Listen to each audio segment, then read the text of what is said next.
For the longest time, players have been constantly barraging the devs to fix costume drop rates and increase sources of rainbow cubes, and it feels like there's nothing Devsisters can do to satiate the player base's constant hunger for rainbow cubes. However, I don't think anyone's ever considered the math behind rainbow cubes and costumes, so I guess that's my job now. First, I'll go over the abstract of how many rainbow cubes players should be getting, and then I'll go over the hard numbers.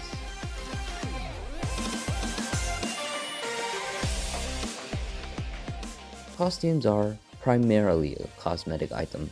However, some costumes are part of a costume bond which gives account-wide stat buffs. This is especially important for legendary costumes that are part of bonds which give amplify buff or HP percent. For this discussion, I'll split the player base into two, a casual player base and a competitive free-to-play / low spender player base. I would consider casuals to be players that skip quite a lot of dailies and aren't super knowledgeable about the game's meta. Starting off with casuals, I hate to defend the company, however, casuals shouldn't be able to keep up with costume releases. Cogitation Kingdom is a quote-unquote gacha game, and Devsisters is a business, meaning that players are expected to pay with money or effort. Naturally, this means that some resources have to be gated from the casual player base, and honestly, costumes are the most minor thing to gatekeep. They are, after all, cosmetics. Although the bonds are quite impactful, I believe that casual players shouldn't really care about the stats. The most impactful stats are Amplify Buff and HP percent, with the former only really affecting Black Lemonade in Alliance, Marshmallow Bunny, and some guild battle optimization shenanigans. The latter is obtainable through labs, something I know that some of y'all aren't even looking at. But anyway, for competitive players, this is a bit trickier.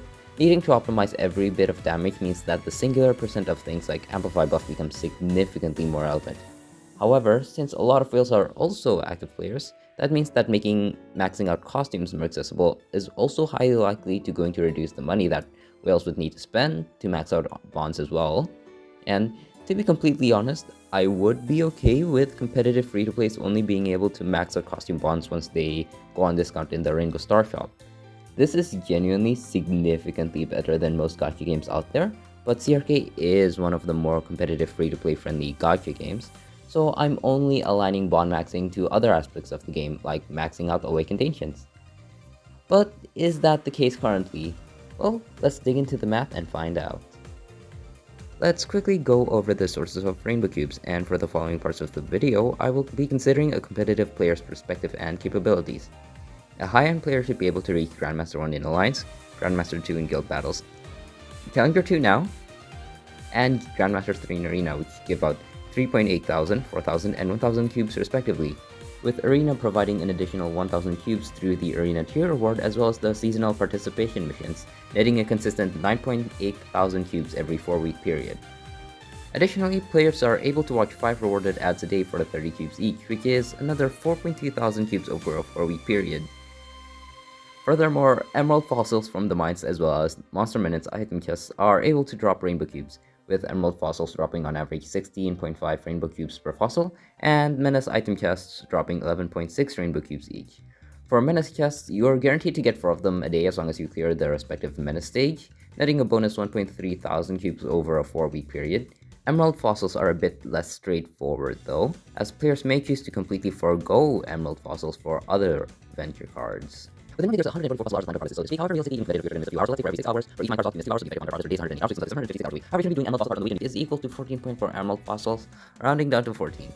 Is this estimation accurate? Absolutely not. But anyway, that's an additional 900 rainbow cubes over a 4-week period. I'm also gonna add in another 7,500 cubes over a 6-week period.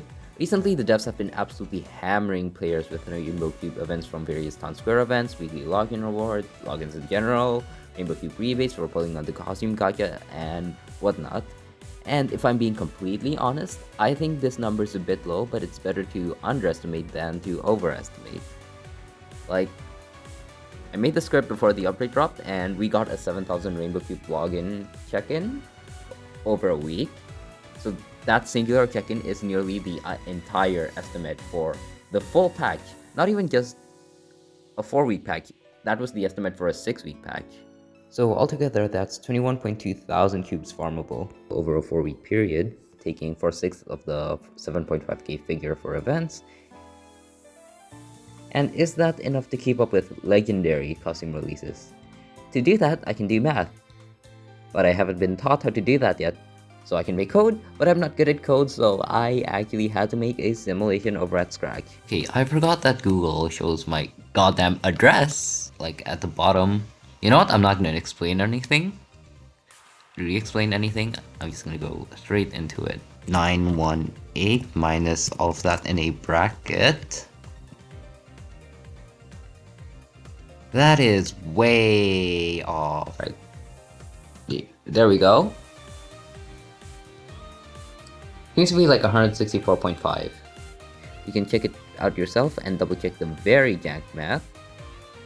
And just a disclaimer, I don't know how, it didn't hit me while I was working on it, but the pity system is completely incorrect, because after like level 5 or level 6, instead of gaining 0.3 times multiplier to the chance up, it goes to 0.4 and then it ramps up.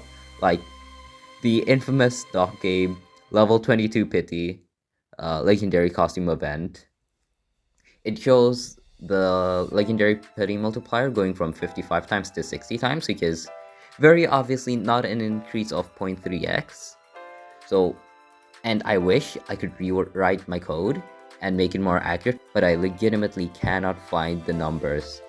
Like I can go up to times 2.2 to 2.6 to 3.0, and afterwards I cannot find anything online. The devs do not put the probabilities of each level in the probability sheet in-game. I do not understand. So the numbers in my simulation are definitely going to be slightly too high, and there's going to be way more outliers than there should be, which is a bit unfortunate. I'll update it if the devs or somebody ever gets like the numbers up to level 15, level 12 pity or whatever. Just anything that's pretty good. So with my jank math, it'll take on average 164 individual pulls to get both legendary costumes in a rate-up banner, so that's 49.2 thousand cubes. Small issue is that the standard deviation is 85 pulls. So that's a bit scary, but let's just move past that real quickly. And for additional information, I checked the median, since that should be less affected by the jankiness of the pity. And the median is, I believe, 154. But anyway, we have two numbers now, but they don't really mean anything. I would love to be able to figure out how often Devsisters releases legendary costumes, but it seems like they're suddenly ramping out costume releases, since every legendary release has their own costume, though they are skippable costumes since single costumes aren't part of a bond, as well as every Ancient Beast pair.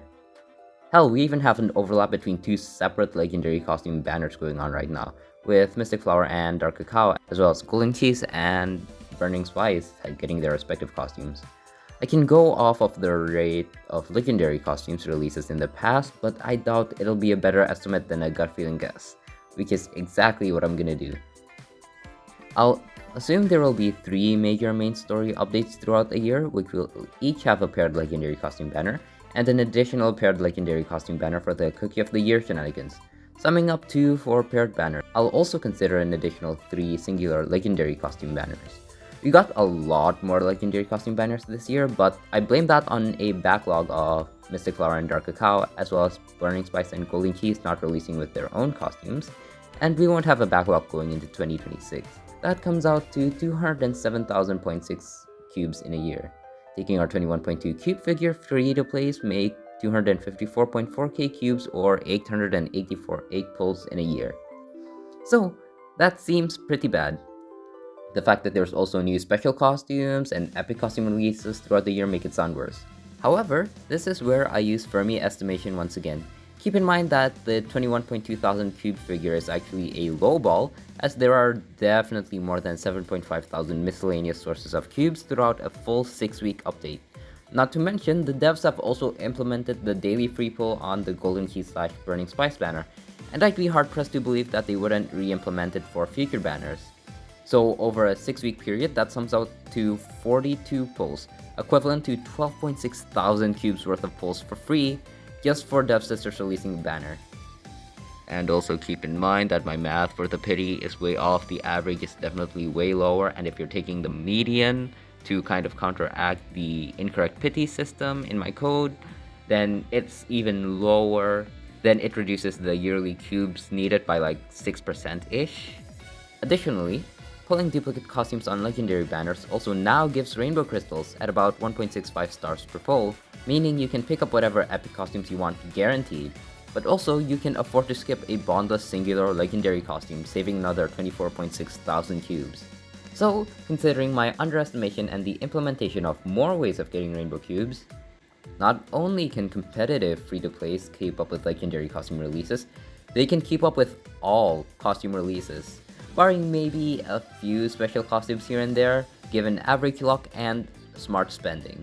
However, the variance on costume pulls is very high, with a coefficient of variation of about 0.52, and the numbers lining up to barely be able to keep up does make the variation issue significantly more prevalent. So, summing things up, costumes are actually somewhat fair. For casual players, it's harsh, but I don't think they should be expecting to keep up with costume releases. CRK is a business, and costumes are a product, and you need to pay either attention or money to get said product. Meanwhile, for more competitive players, it can really go either way, as costumes are primarily cosmetic. However, I do have the math that proves that on average, they should be able to keep up with legendary costume releases, and costumes in general. But it is not all sunshine and rainbows. The standard deviation of 85 pulls is a horrible pair with only barely being able to keep up, and should be addressed with some form of hard pity system. But that's a topic for another day. If you enjoyed the video, make sure to like, subscribe, comment, do all that YouTube jazz, because that was quite a task. And I have similar ideas in mind in the future, so subscribe for more basically.